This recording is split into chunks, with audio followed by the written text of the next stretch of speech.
again. It's been a while. Hello. Um, how long has it been? Like 2 weeks? It feels like more, probably more. The last time I uploaded was on the 26th of December. So, yeah, like 2 weeks. 2 weeks. I hope everyone, oh, first of all, Happy New Year's. Happy 2021. That's all I'm gonna say. I'm not gonna hope for anything. Just because 2020 was a shit show. So we're just gonna say Happy New Year's. I hope you all had a Merry Christmas. And I'm glad to be doing this. I wasn't gonna I wasn't gonna record today. I always say that. I need to shut up about it. What I wanted to address in the intro is how thankful I am to the people who actually listen. I looked at my email and I saw that there was like um a year in review.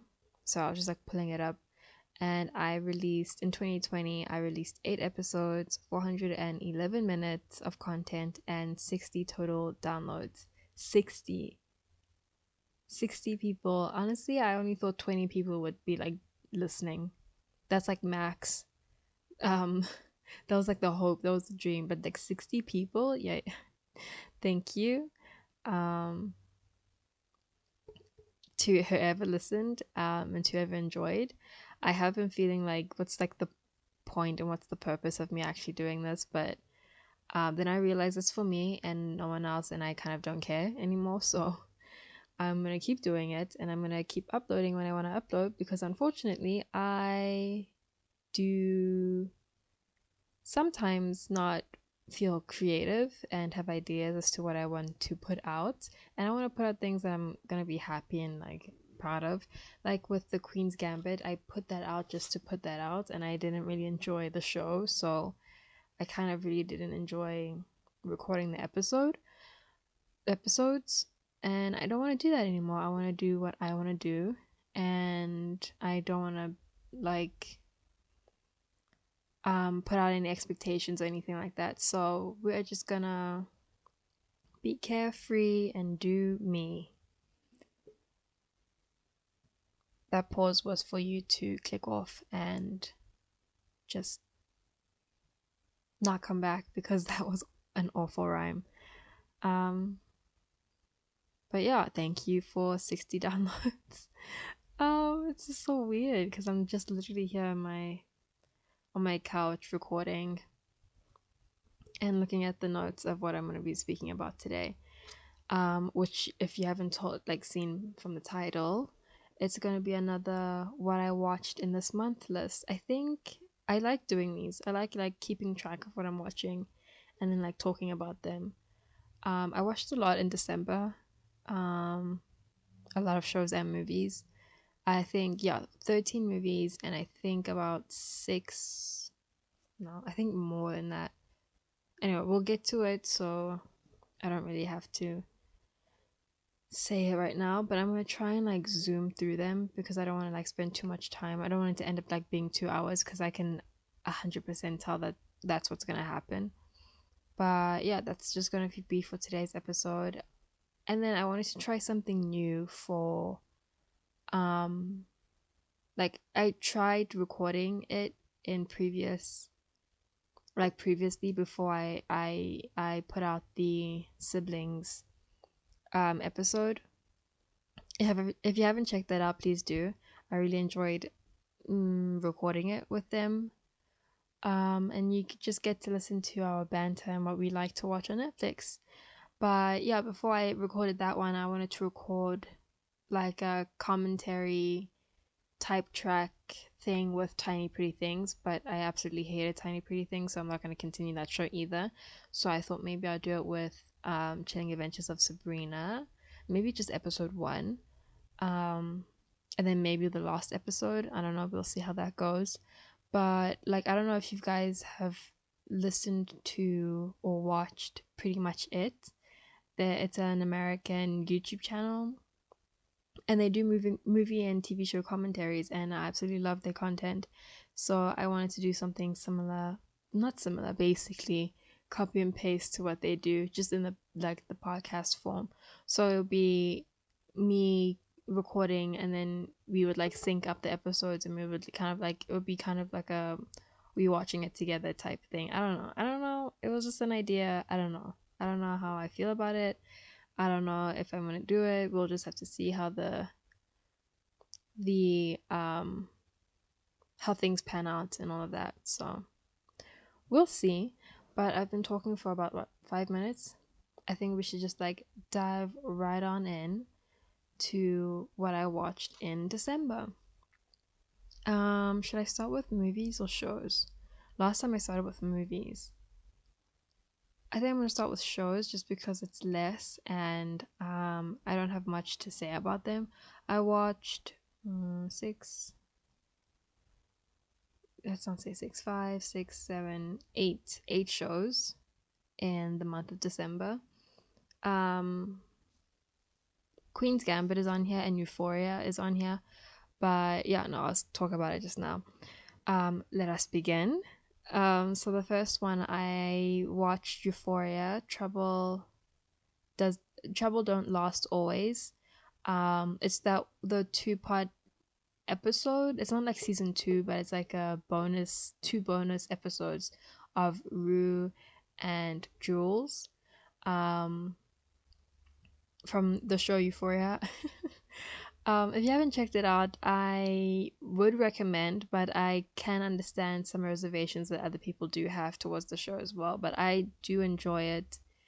I do enjoy the not the concept, because it's like not that new. The storytelling and the stories that are being told. I do enjoy that, but again, I do understand like reservations people have towards the creator and the stuff that he creates as well. If you don't know, just like, I don't know, search Euphoria scandals, Euphoria, not scandal, Euphoria complaints online. I'm sure you'll find what I'm talking about.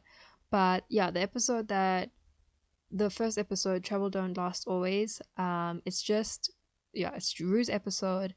I absolutely enjoyed it. I absolutely had such a good time with it. Um, for those who haven't watched it, again, I don't think I need to put like spoilers. They might be spoilers and they might not be spoilers. If you care or don't care, I don't know. Just don't listen or do listen. Make your own decisions. Be your own person. I really don't know, but I'm just gonna say what I think about this and um these movies and shows, and they may be spoilers in there as well.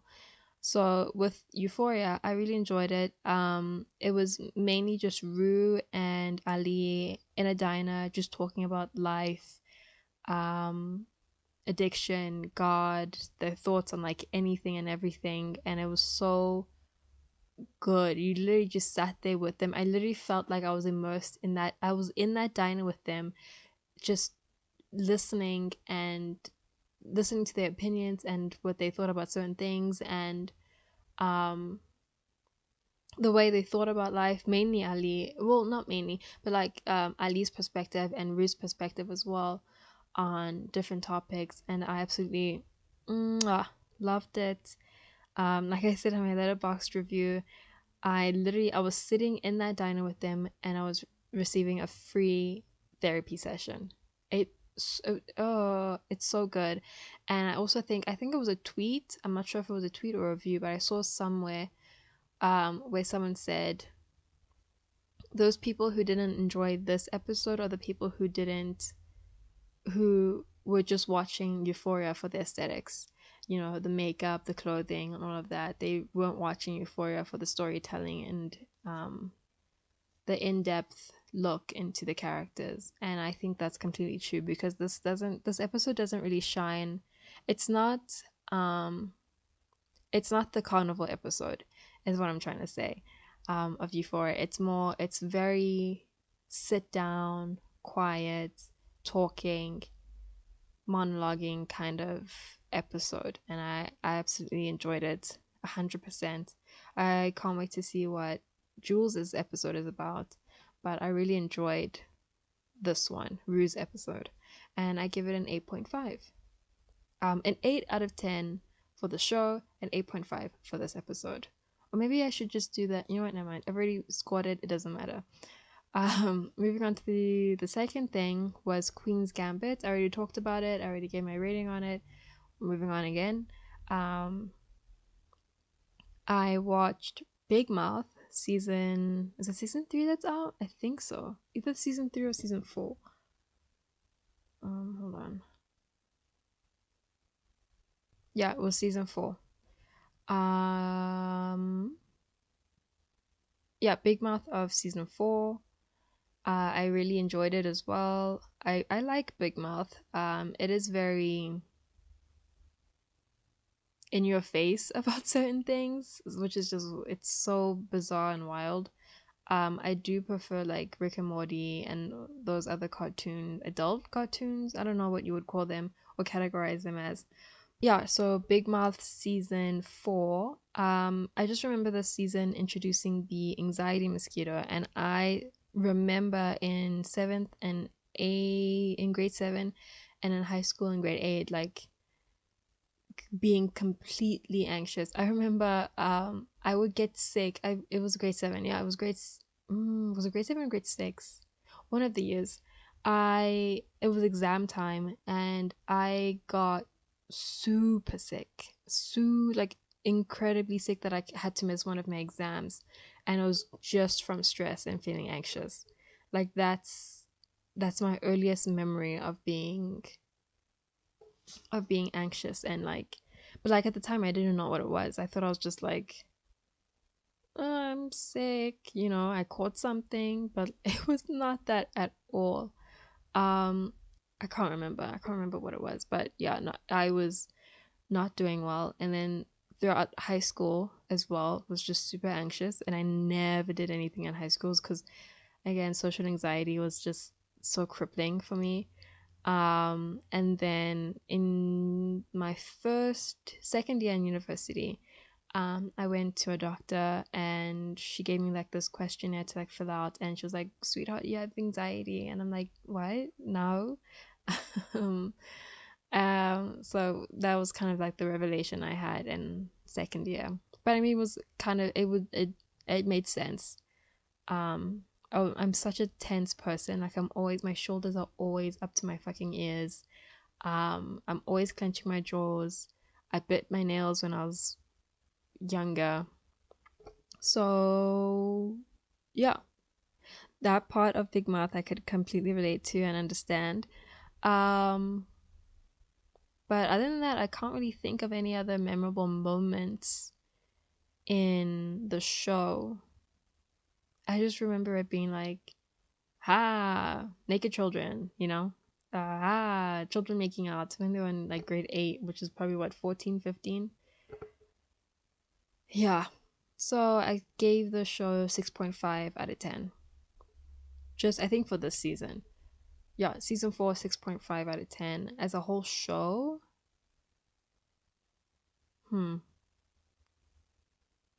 I'll rate it once the show is finished. No, doesn't make sense because I just rated Euphoria as a whole show and gave it an 8 out of 10. I'll give the show a 7 out of 10. It's pretty creative and I enjoy it. So, yeah, 7 out of 10. And then I watched The Wilds. Wild is actually the first thing I watched.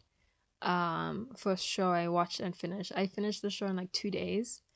Um, it's like the teenage Lost. If you haven't like seen it, okay, wait, if you haven't seen Lost, I don't know. If you haven't heard anything about the show, I would compare it to Teenage Lost. I really enjoy it. It's about a group of girls who are stranded on this island, and they kind of have to survive and find a way to, um, yeah, just find a way to survive on the island until help comes.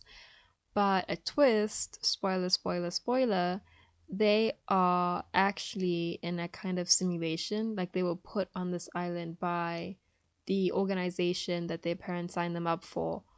And I think that's the only aspect of the show that I don't like, or like kind of didn't enjoy.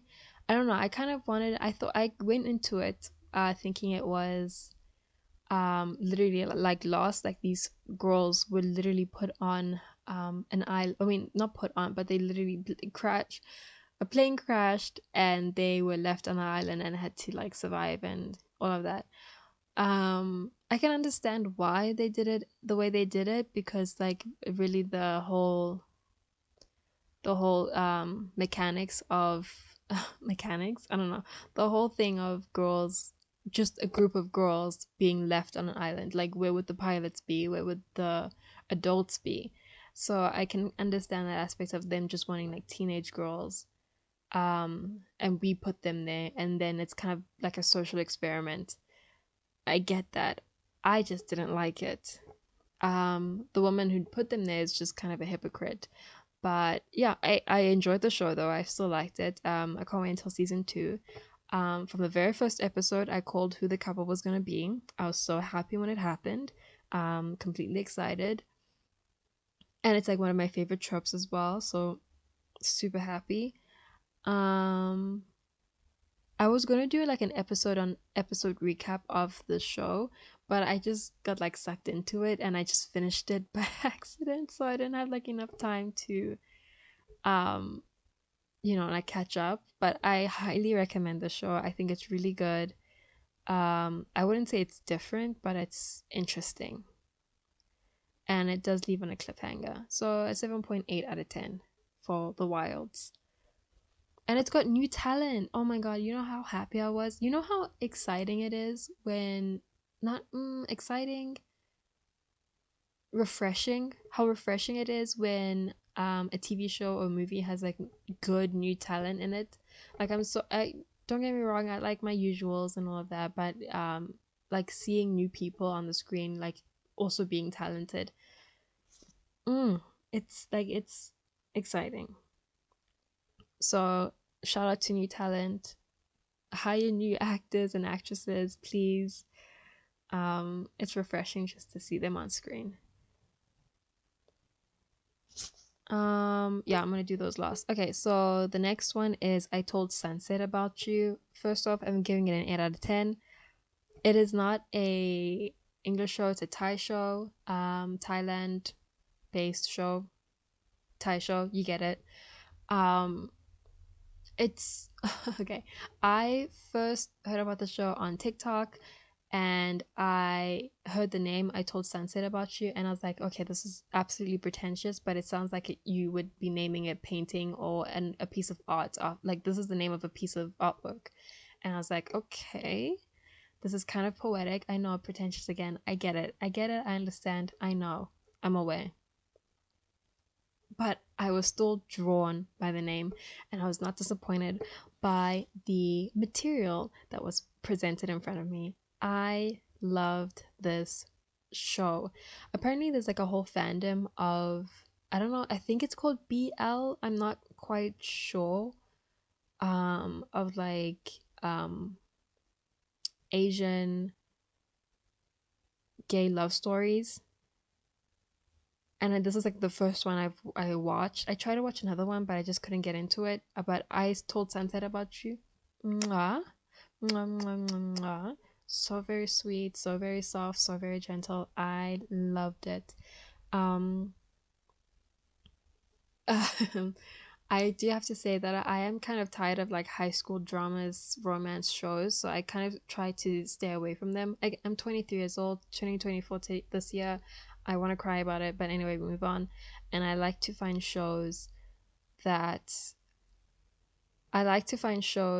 are either based in like university or the working world.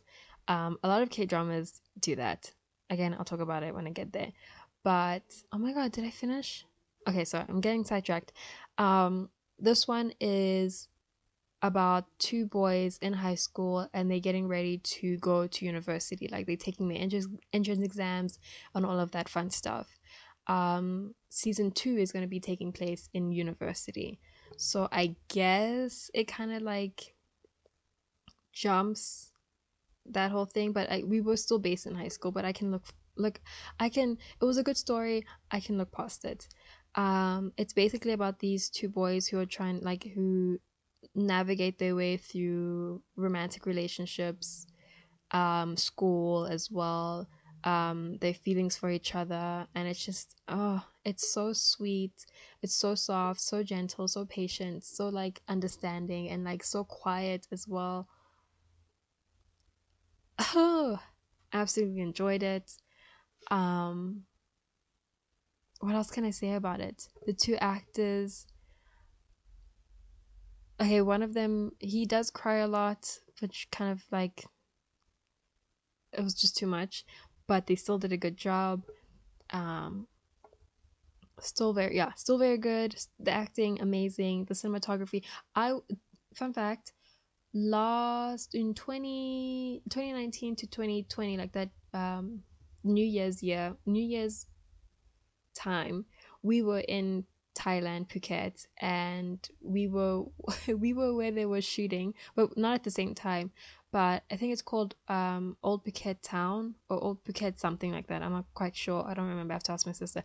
But we were there, and when I saw the same location in the show, I almost started crying because I miss it so. Like Phuket was one of my favorite destinations. We got to swim in the ocean.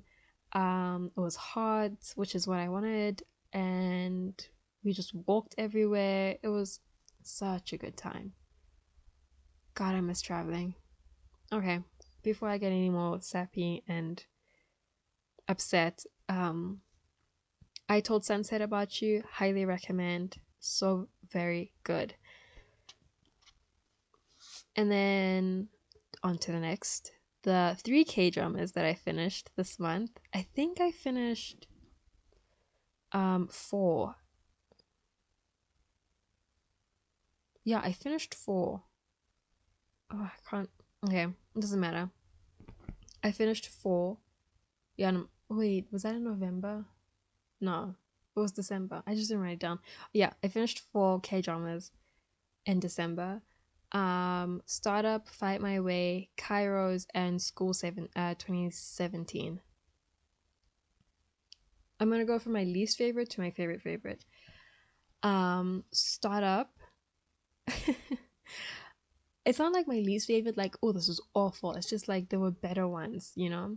But yeah, Startup, um, what can I say about her? It's about a group of young adults who dream of a bigger future for themselves, of starting their own business and their own company.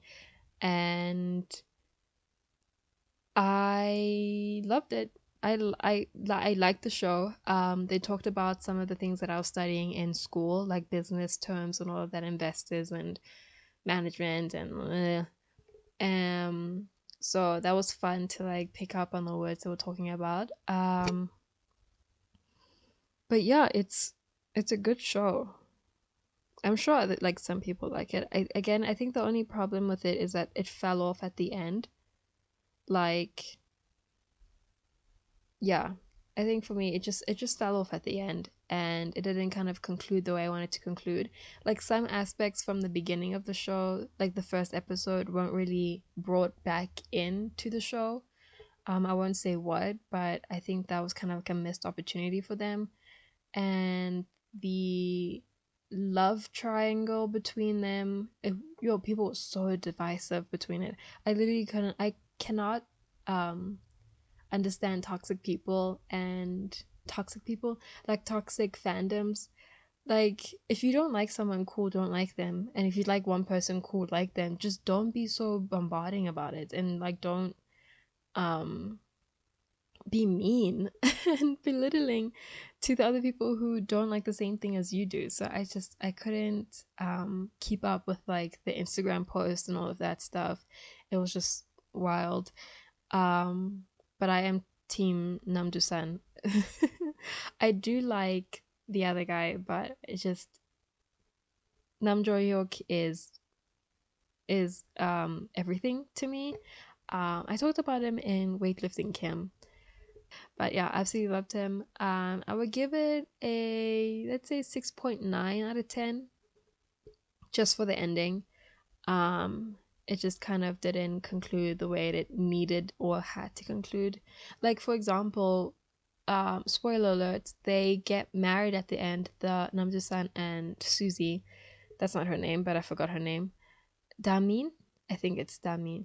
Da Damin. Okay. Anyway, they got married and we didn't see them get married. We just see photos and them like holding hands and them with a ring. And I'm just like thinking, you guys literally spend so much time like taking all these photos. You know what? Never mind. It's probably like a photo shoot like they usually do. I'm being nitpicky. It doesn't matter. It's a 6.9 out of 10. It was fine. Not my favorite. Um, School 2017, I would have to give it a 7 out of 10. I really did enjoy it. This one was also based in high school. I don't watch a lot of K dramas based in high school, but this one I did. I think this is my first one. Yeah. This is, yeah, with the characters. Wow. Okay. Thinking over here. But yeah, School 2017, I liked it. I liked the story. I liked the main characters. The story is about a group of students in the school that is very corrupt. They only favor the rich and powerful, and anyone that is not rich and powerful, like literally anyone that is not rich and powerful and has connection, is literally dirt and like gets bullied by the students and the teachers. No one cares about them. um and it's just a good story. Like the main actress, the girl, she is very tenacious, she's very outspoken, and she's also like one of the groups of people who get treated badly, but she's more like, no dude, this is what you're doing is wrong and I'm going to call you out for it. So I like that aspect and I liked her for that. And the love story is pretty very cute, and it was cute. That's, yeah. School 2017 was very cute and I liked it. And I only watched it because I'm watching Uncanny Counters now, and the main actress in School 2017 is also in Uncanny Counters. And I like to do this thing where I watch, where, because Uncanny Counters comes like out on a week to week basis, so I try to find shows where the lead actors in that show that's coming out on a week to week basis, try to find shows that they've already completed, like in the past, and I'd like to watch those. Um, in that gap between me waiting for them, so I watched 2017 for her, and surprise, the guy from Crash Landing on You, the other K drama that I didn't really like, um, her love interest. Hold on, the love interest in School 2017 for the main actress, um X, let me just call him X because I can't remember his name, but he was X in the show. If you don't understand, just watch it. He was in Crash Landing on You, and he was part of the one of my favorite couples that got done so dirty, and I'm still so very mad to this very day. It is so very upsetting. But yeah, it was a nice surprise to see him. um but yeah, that's School 2017. I did the same thing with Startup. Nam Jo Hyuk was in Startup, and I watched Weightlifting Kim just to like bridge that gap because again, it was coming out on a week to week basis. I need something to fill out that gap, so I watched Weightlifting Kim. Am I doing that now with anything? No. No, I need to find like a new K drama to watch. But I'm watching like, I mean, is anyone surprised at this point? Like, literally, is anyone surprised? I just finished Penthouse. Oh, we'll talk about her when she comes. Maybe I should do an episode on her. Hmm. I could write so much about her. Anyway, just finished Penthouse like yesterday. Uncanny Counter, Love Struck. These are all on Netflix, by the way. Uncanny Counter, Love Struck, Run On. When the Weather is Fine is not on Netflix, but I am watching that. And I want to start. I started Coffee Prince. I watched the first episode. I want to continue that. But yeah, those are the K dramas I'm watching currently. And there's a whole other list of K dramas that I want to watch, and another list of K dramas that I need to look out for because they're coming up later. It's a whole thing. Moving on. Fight My Way. Fight, is that what it's called? Fight for My Way? Yeah, Fight for My Way. Okay, listen. I I talked about Itaewon Class and Park Sejong um in my other episode of K dramas. I don't know.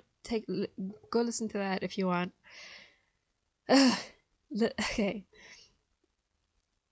I've watched three shows of Park Sejong now, and one movie.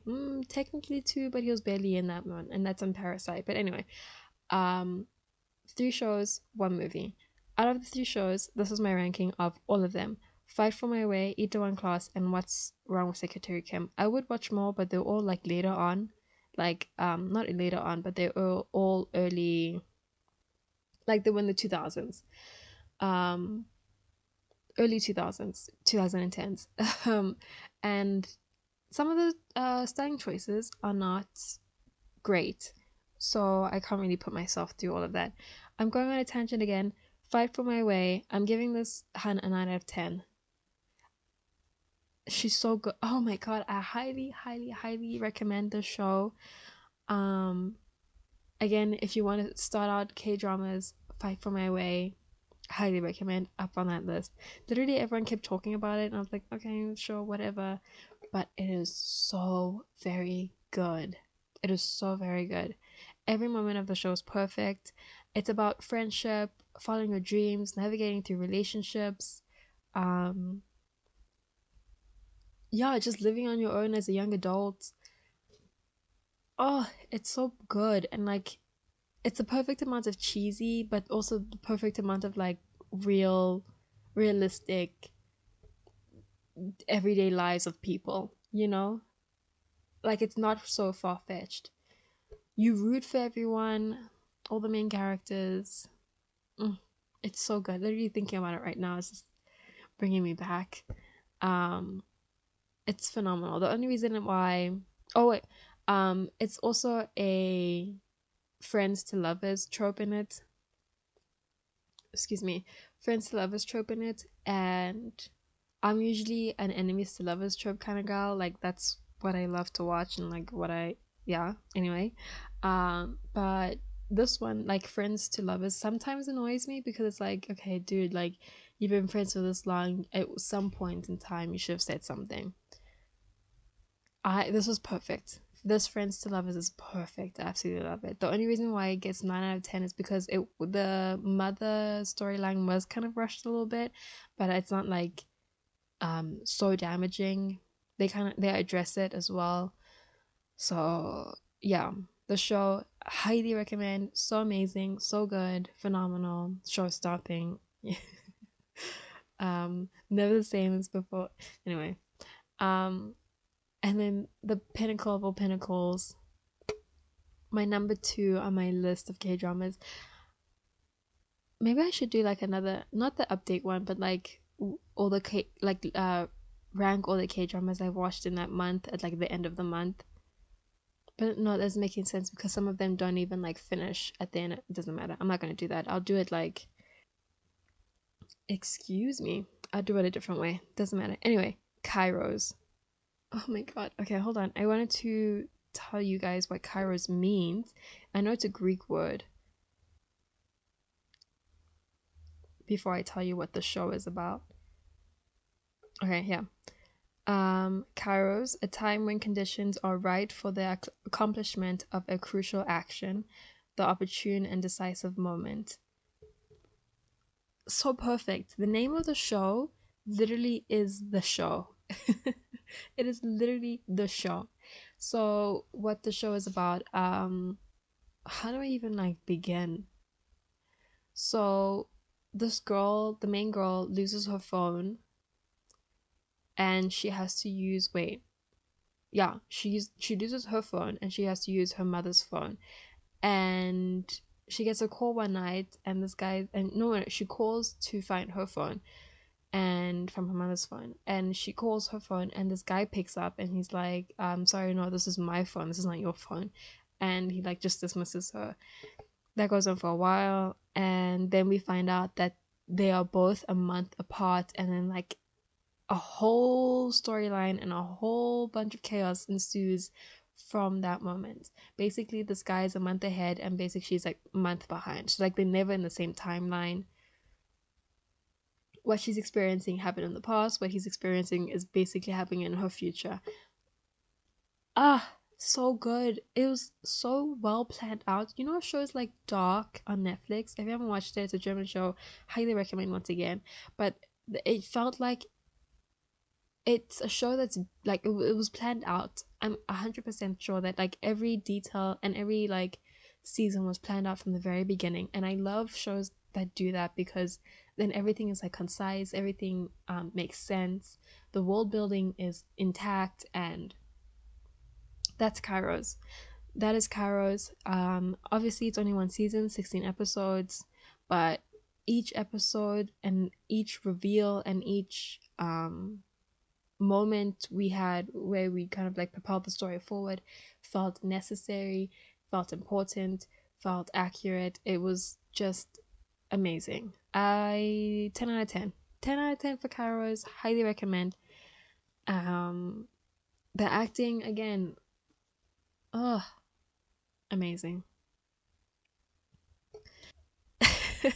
I feel so exhausted like after talking about it, and I think that's like what I need, because then I'm like pent up and like I have it in me and like to let it out. So yeah, those are the shows I watched. Highly recommend all of them. I mean, do I? Or was it all of them? All of them except for Queen's Gambit. Yeah, I recommend the K dramas I watched. I highly recommend Kairos.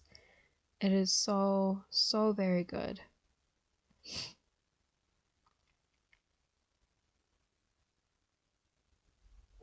Okay, we're gonna quickly move on to the movies I watched because there were 13 of them. I don't know if I want to mention like everything I wrote down here. I mean, I might as well. Okay, we starting off with Happiest Season, a 2020 American rom-com movie directed by Clea Duvall, who you might know from Can't Hardly Wait, She's All That, Girl Interrupted, and she directed an episode of Looking for Alaska. Also enjoyed that show. I read the book. I mean, did I enjoy that show? I thought it was um it was representative. It was in line with the book. That's what I can remember. It's starring a whole Sue. We're gonna start this again. Yikes, slew. That's what I was trying to say. It stars a whole slew of white people: Kristen Stewart, Mackenzie Davis, Alison Beer, Aubrey Plaza, Dan Levy. The list goes on. The synopsis is Abby and Harper are this happy, really in love couple. Like really in love. Abby is ready to like propose to Harper. Harper is planning to go home for Christmas. Abby is planning to stay in their apartment because she doesn't have a family.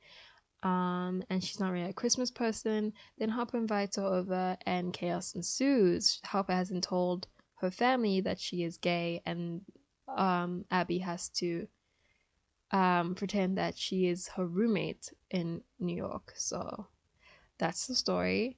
I did enjoy it. What did I give it? I think I gave it like a 2 out of 2, 3, 2.5, maybe 3 out of 5. It was fun. It was heartwarming at times. It was funny, especially Dan Levy. If you ever watched Schitt's Creek, I highly recommend. He's so good. It's very funny. Um, I'm not gonna talk on like the aspects of like Harper and her coming out to her family because I could never um give my input on a situation like that. So I just not gonna talk on that aspect. What I am gonna say is that I want I want Riley's movie. I know they're in talks of a sequel. I want Plaza to have her main role as Riley, and she falls in love with someone else. I don't know. Because obviously Abby, spoiler alert, Abby and Harper get engaged. But yeah, Abby got her happy ending. I want Riley to get her happy ending. Aubrey Plaza. She was so she was the highlight of the movie. Um yeah, that's why those are my thoughts on the movie. It's a 5.5. It was fine, it was cute, it was heartwarming. It was about Christmas. I'm realizing that this is gonna take a while out of the 13. I'm gonna try and like rush through them. The Call. I don't know. It's on Netflix. It's a Korean film. 2021. Um, Highly recommend getting on that bandwagon of Korean entertainment. It's superior. The Call is directed by Lee Chung Hyun. A small cast. Park Shin Hyo and Jeon Jang Seo. Jeon Jang Seo. Park Shin Hyo, I haven't seen any of her dramas, but I know she's been like in popular ones. And Jung Seo, this is her second movie. Listen, this woman fucking talented. This is her second movie. Her first one I watched was first one that I've watched, and first one that she was in was Burning with Steven Yeun, who was also in The Walking Dead. Phenomenal. She did such a good job there, and she did such a good job here. This woman, I cannot wait for her future projects. Um, the synopsis of the film, based on the 2011 British and Puerto Rican film The Call revolves around Seon and Young Seok, two women from different times who connect through a phone call which interchanges their fates. I mean, that's kind of basically like Kairos, but like this movie, unfortunately, it was good. Like the concept was obviously interesting. I absolutely loved it in Kairos when they did it in Kairos. But here I think it kind of lacked a little bit. Like the world building was not quite there. Like the details, certain moments kind of just didn't make sense. So I think that's where it kind of fell flat, as well as it kind of got like, I think the directing, the camera work, or whatever it was, it kind of got tired towards the end. Like I think it hit the middle part and like nothing interesting happened with the camera, as in the first part of the movie. We had like these cool transitions and these interesting angles and all of that, and it was really cool. But that was kind of lost towards the end. So I think that also is where it fell off. So it was a good horror movie.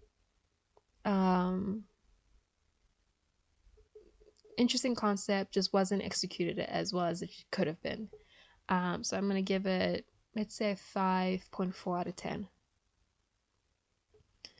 Next one, Hunger Games 2012, the very first one. I don't know, I just felt like watching something I've watched before, and Hunger Games was there, and I was like, why not? So I watched it, I enjoyed it, 6 out of 10.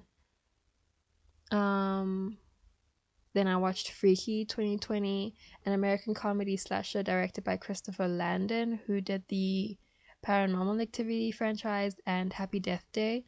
I enjoyed Happy Death Day. I don't remember any of the Paranormal Activities, but I know I watched them. This movie is starring Vince Vaughn and Catherine Newton. Vince Vaughn is Vince Vaughn. Catherine Newton was in a bunch of stuff. She was in Big Little Lies, and she was in The Society, which got cancelled, which is upsetting because I actually enjoyed it and I wanted a season 2. The synopsis, I would have to say, think Hot Chicks, Freaky Friday meet Friday the 13th. Any of those like old horror slasher movies mixed in with Hot Chicks and Freaky Friday. Body swapping, um, yeah, and that whole horror element. I do have to say, in the very beginning, the Catherine Yoon's sister in the movie, she throws away a whole pancake that she didn't even touch, and that infuriated me, and I hated her character throughout the whole show. I mean, the whole movie. So yeah, if you're triggered by that, yeah, you will also hate her. But she threw away a whole. It was perfectly fine. She threw it away like in the desk. Oh my god. Anyway, I was so mad. Um, yeah, it was a cute movie. It was cute and fun. Um, I don't think I had anything bad to say about it. Let me see what I said on my letterbox review. I'm really just like plugging letterbox, right? Like just giving it a free promo. Why'd I give it 2.5 out? Oh, that's why. I gave it 2.5 out of 5. Excuse me, I don't know why I'm like so burpy today. Um, yeah, this is what I said. I hated Shaw, that was the sister. Not only did she throw away a perfectly fine pancake in the beginning, I mean, but why in the world would she, spoiler alert, would she point a gun at her sister's friend? She stole evidence, sure, but has she ever had a history of stealing and stabbing people? Has she had a history of doing criminal things? Like, doesn't she know her? I was just so thrown off. Like, why would she point a gun at her sister's friend? Doesn't make any sense to me. But yeah, it was a cute movie. I thought it was fine, and fun. Um, I'm gonna ignore my letterbox rating and give it a 6 out of 10 because I thought it was cute. I watched Canvas 2020, an American animated short film. It's only 9 minutes, written and directed by Frank E. Abney III. Yeah, it's only 9 minutes. I don't want to say what it is about. I thought it was cute. I thought it was wholesome. Overall, the whole message of like don't give up on what makes you happy. That's basically what it is. Highly recommend. It's a black based shorts like Love My Hair or Love Hair or something. I forgot what it was called but the one by Matthew Curry, I think his name was. I might be butchering these people's names. I'm so sorry. But anyway, Canvas, I gave it a 7 out of 10. I liked it. It was sweet. Catching Fire 2013. Hunger Games Catching Fire 2013. Again, you've watched it, you know the story. This one is better than the first one by a landslide. You added like more characters that were way interesting. Um, I can't remember their names. How fun. But I did think that hold on, I wrote them down. Oh yeah, BT, Joanna, and Finch. Perfect addition. Perfect addition to the movie. You know, I read the books. I read Mockingjay in grade 9. I remember this specifically in grade 9 when I was in Bush School. Um, for those of you who don't know, Bush School is when we go literally into the bush and spend 3 weeks there. And yeah, we just hike, learn, and function. But yeah, we did that, and I remember taking that book with me and reading it. It was, yeah, Mockingjay. I remember reading that on there. Anyway, memories. Um, my thoughts on this movie again. Yeah, the addition of those 3 characters, fantastic. I am I the only one that just doesn't like Peeta in this movie or in this franchise? Am I the only one that thinks that she just doesn't need any form of male companion at all? Like Gail, he can just be her friend or like fuck off. I don't care. Peter, again, he could just be her friend or like fuck off. Like, why does there have to be a romance between them? Am I the one that thinks this way? Maybe. I don't know. I just thought like he was kind of useless this season. He was kind of a team cost. So that was Catching Fire. 7.5 out of 10. I enjoyed it. Nostalgic. Then I watched Bad Hair 2020 film, American satirical comedy horror film, directed, written by, produced by Justin Samin. He did Dear White People, the movie and the show. Um, love the cast. A whole lot of bunch of black people, which is absolutely fantastic. My faves: Vanessa Williams, Laverne Cox, Kelly Rowland, um, Jay Ferreira. Did I say his name right? Ferreira. Anyway, yeah. Fantastic cast. Okay, hold on, let me just read the synopsis first. In 1987, an ambitious young woman gets a weave in order to succeed in a image-obsessed world of music television. However, her flourishing career may come at a great cost when she realizes that her new hair may have a mind of its own.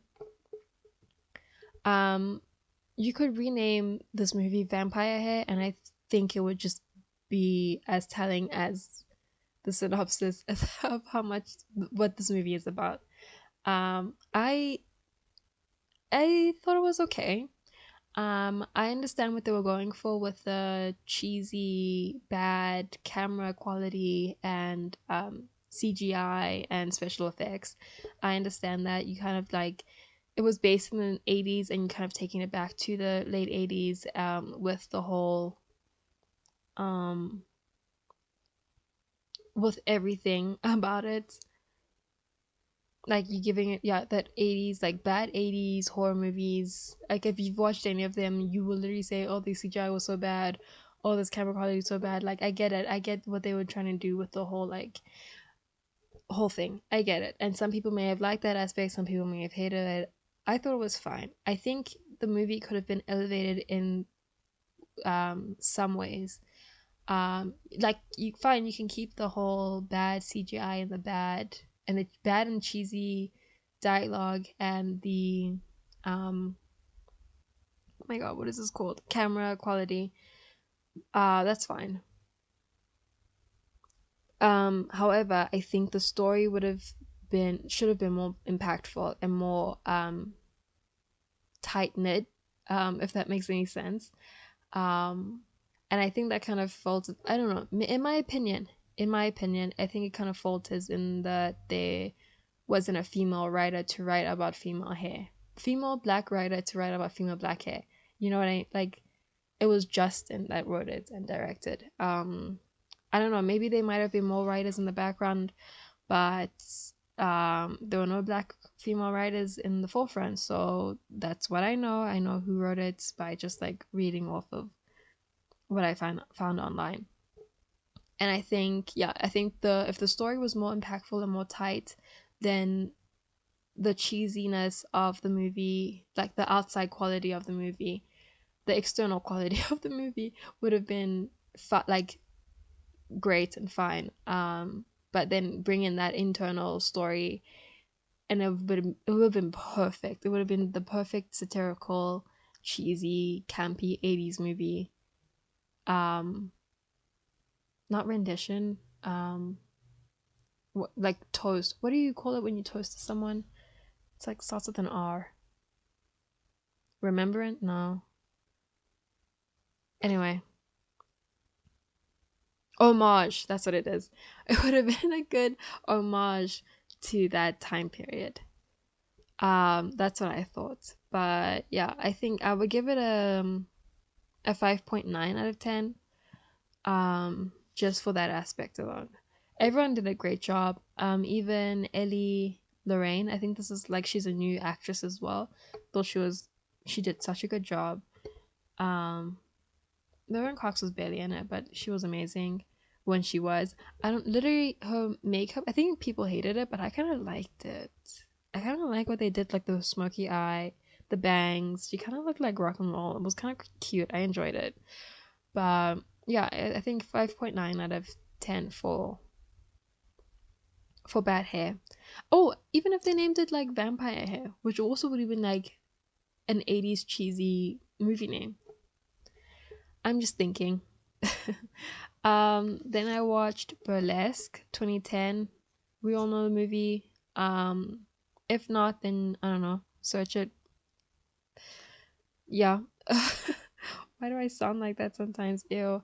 So yeah, Burlesque 2010, American backstage musical film written and directed by Stephen Atteen, starring Cher, Miss Christina Aguilera, and Stanley Tucci, who was just phenomenal. Always love Stanley.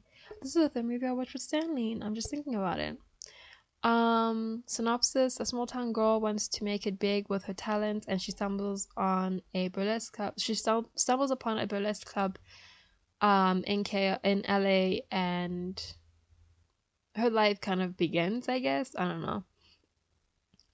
Yeah, it's a musical. I have about 2 songs that are on my liked on Spotify. They are a bop. I like them. They're fun.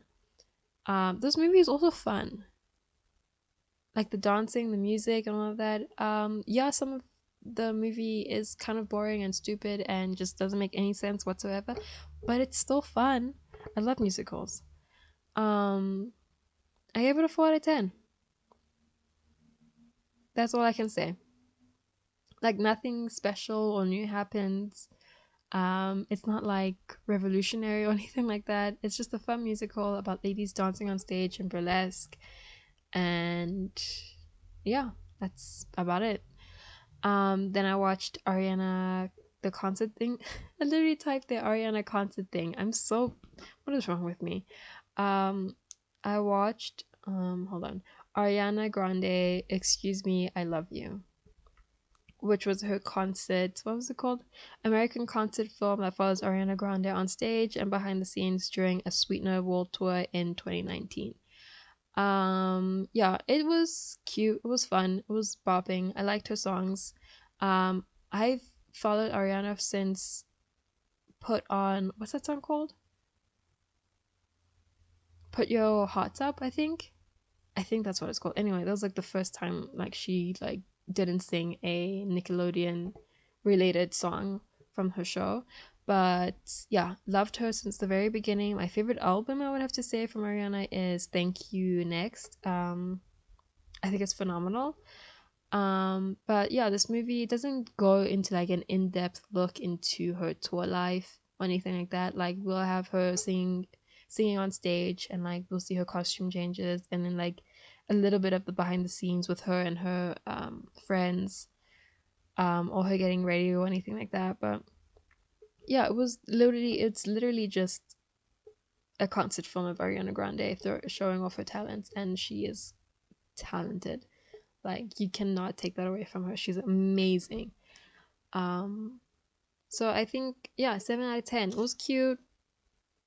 We got to listen to some old songs and some new songs. Some of my favorite songs. Yeah, she was fine. Do I need a burp? No. Oh my god, how many more do I have? I'm literally trying to go as fast as I can. Okay, then we have Ma Rainey's Black Bottom, an American film directed by George C. Wolfe and written by Ruben Santiago Hudson, based on the play of the same name by Austin Wilson, produced by Denzel Washington, Todd Black, and Danny Wolf. I love me some Denzel. The film stars Viola Davis, Chadwick Boseman, with Glenn Turman, Turman, Coleman, Dominic. Oh, I'm so sorry. Why do I sound awful? Why can't I not pronounce his surname? Anyway, Coleman, and Michael Potts in supporting roles. The film synopsis um, focuses on Ma Rainey, an influential blues singer, and dramatizes a recording session in 1927 Chicago. 27. Oh, okay. I didn't know it was 1927. But Jesus Christ. Yeah, I think this is Chadwick Boseman's last piece of work. I cannot be 100% sure. You can definitely tell that this movie is from a play. Like you don't venture outside of the recording studio, or like you go to one or two places, but it's not very extreme. It's literally like in this one room where people are just talking and riffing off of one another. Um, but I highly, highly enjoyed this movie. Everyone's performance, it's literally a performance movie. Like, the story is good, but everyone's performance is great. Viola Davis, I mean, like, she knocks it out of the park always. Always. Chadwick, I held it together the whole movie. And as soon as I saw that dedication, I broke out into tears. He was literally the highlight of the movie as well. He was so fantastic. It was so very good. Um, I wholeheartedly agree with everyone's praise for Chadwick and everyone in the movie. Um, yeah, I don't know what else to say. I do recommend checking it out. It's a very it doesn't do like special tricks with like the camera and it, but again, like I said, it's based on like a play. It's very much a play. It's very much centered in this whole one place, and we witness everyone going back and forth in that one place. But it's so very good. 8 out of 10. I really enjoyed it. Okay, I've got three more to go. Yeah, okay. Then I watched Words on Bathroom Walls, a 2020 American romantic drama film directed by Thor Frudamenthal. Frudamenthal? Oh, I don't know. And written by Nick Naveda, based on a novel of the same name by Julia Walton. The film stars Charlie Plummer, Andy Garcia, Taylor Russell. Love me some Taylor Russell. And some other people. The synopsis is diagnosed with a mental illness during his senior year of high school. A witty, introspective teen struggles to keep it a secret while falling in love with a brilliant classmate who inspires him to open his heart and not to be defined by his condition. It's very cute. It's a very cute movie. It's very reminiscent of the 2014 film era type indie coming of age teen drama movies. I would know I watched a lot of them when I was in high school. I thought it was very cool when I actually wasn't. I was being very pretentious. But yeah, no, this movie is very reminiscent of that, and I still enjoyed it. It was very cute. I think Charlie Plummer is a phenomenal actor. Um, I just finished watching Spontaneous with him, like literally just hours ago. I think he's like an actor to like look out for. He's very good. I enjoyed him in this and in Spontaneous as well. And Looking for Alaska, because I mentioned it before. He was the main star in that. Tyler Russell, Miss, gorgeous, beautiful. She was in Waves. She's so another talent that is just not waiting, like another talent to look out for. I'm just like saying. Anyway, well, and Charlie sounded like Logan at some points, which also just like brought me back to like 2014. It was a whole like stew of emotions, but yeah, it was a very cute movie. The way that they told the story of mental illness and what he was going through. I thought I don't know, someone actually with that mental illness may have a different view, but like from my opinion, I thought they did a good job. I didn't think they were insensitive whatsoever, and I think people like to mental illness that he had. I think people like to villainize it and make it more scary. Let me not say more scary because it actually can be scary. More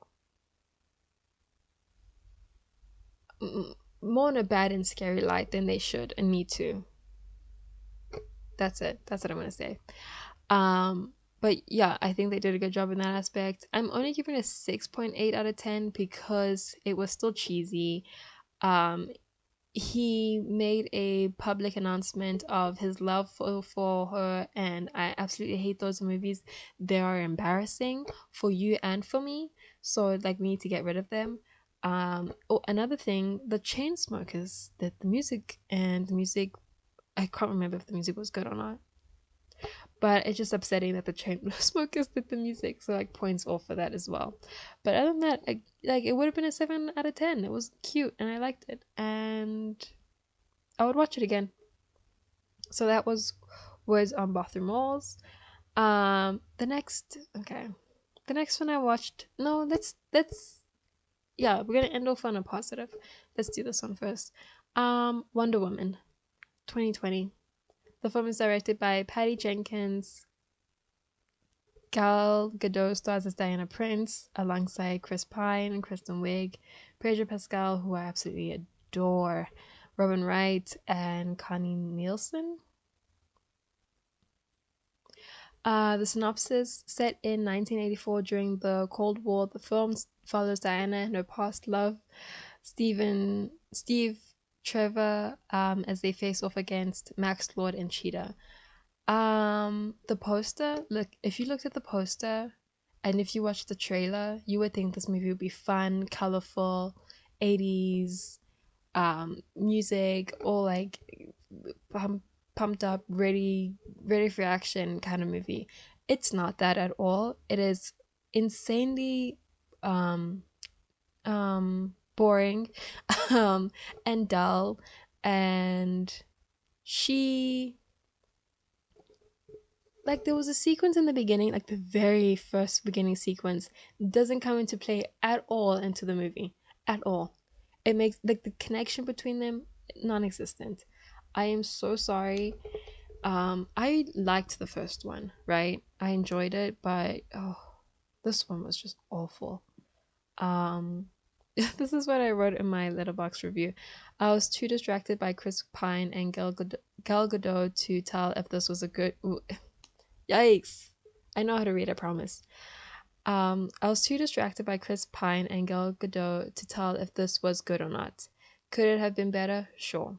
Did I wish I was watching the first one? Most definitely. Did I have a fun time? To be determined. I didn't have a fun time. It's been determined, and I didn't have a fun time. Um, Pedro Pascal was the only thing that saved this movie. I'm so sorry to say, but it's just like nothing. I've said this before. I'm not a huge action girl. The CGI in this was awful. And yeah, I'm not a huge action person, but I'll watch a superhero movie and I'll get goosebumps at some parts, right? But I think it's the fact of me not getting over the like me knowing how they film certain things just kind of takes away from the magic. Excuse me. So it's hard for me, like it's very difficult for me to be like, um, this is my favorite, you know? Like, I still have to determine what's my favorite superhero movie, but when they do it well and they do it well, I will praise that motherfucker till the ends. But it can go bad so quickly, so quickly. So unfortunately Wonder Woman fell under that. It went bad so quickly. 3 out of 10. Then I watched Soul, directed by Peter Docter and co-directed by Kemp Powers. The film stars the voices of Jamie Foxx, Tina Fey, Graham Norton, who I prefer over James Charles. That's not his name. Not James Charles, the YouTuber. James Corden. We need to stop hiring James Corden and hire Graham Norton more often, please. I beg of you. I'm so tired of James Corden. I don't know what my beef is with him. I don't know what he did. I don't think he did anything actually, but I just don't like him. Um, but let's hire Graham Norton more often, please. I really enjoyed his work here. Angela Bassett, Quest Love as well. Yeah, it was a star-studded cast. The synopsis is the story follows a middle school music teacher named Joe Gardner who seeks to reunite his soul and his body after they are accidentally separated just before his big break as a jazz musician. Listen to me first. I love the animation on this fucking film. The fucking detail on every other character. This whole movie, when they're up in the real world and we see people, we see New York, we see. I think it was no, wasn't it Chicago? I don't know which one it was. I think it was New York. But anyway, fantastic. It was so good. When he was playing piano and we saw his fingers and his ringers. My god. Oh my god. I have to praise it there. That and the music and obviously the story of like following your dreams and wondering if what you're doing in life is gonna amount to anything. One of my favorite lines, so depressing. I am just afraid that if I die today, that my life would have amounted to nothing. I mean, isn't that just the most heartbreaking thing you've ever heard? I'm upset. I'm sad. I am crying. um, yeah, for a children's movie, it's very heavy in messages about life, and I think it's necessary for children to see that, but I think it's going to have more of an impact on adults. But I think, yeah, no, as children watch it and as they grow up, they could come back to it and be like, damn, they really did teach us some stuff in this movie. So I really do praise it in those aspects. However, and I saw a TikTok about this as well, and I thought I was the only one that thought about this. I am so very tired of seeing black characters being turned into animals. That needs to stop. There's only two instances that I can name, which is Soul and what's the other one? Princess and the Frog, right? Um, I can understand the fact that he was a soul for majority of the movie. Fine, cool. It was him in the real world and him as a soul. Cool.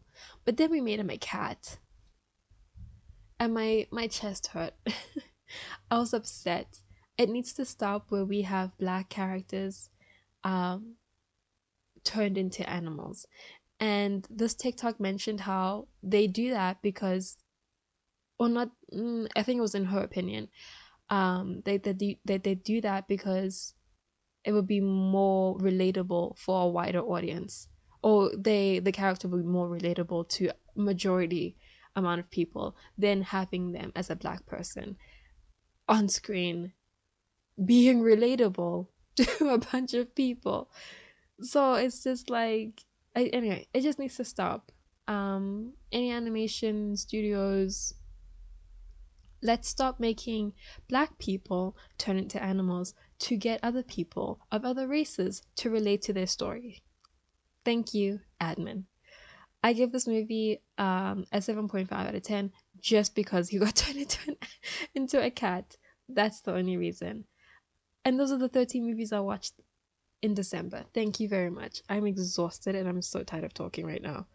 Um, but yeah, I had fun time watching all of these movies and all of these shows. Most definitely gonna do this for January as well.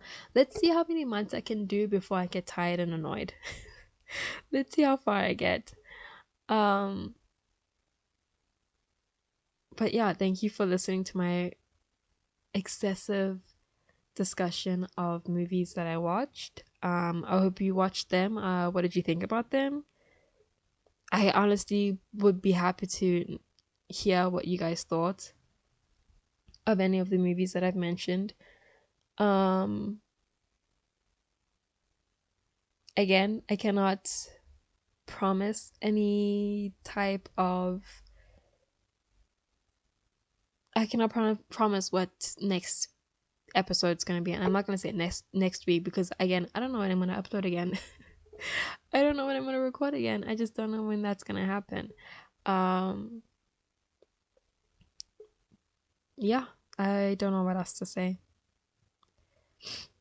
I reference TikTok a lot in my videos. I mean, I am on it like a lot of the time. I love TikTok. Um, but yeah, I'm kind of done. Let me know what you thought of any of these movies that I've mentioned in my watch December watch list, or any of the TV shows that I mentioned in my December watch list. Um, Again, like, happy to hear, and thank you for 60 downloads. Like, what the fuck? I didn't think that would happen. I'm gonna keep doing this for me though, because if I look at the numbers and if I do it for the numbers, I will be miserable. So this is, yeah. Thank you. We're gonna end here. I've talked enough. I'm hungry. Goodbye.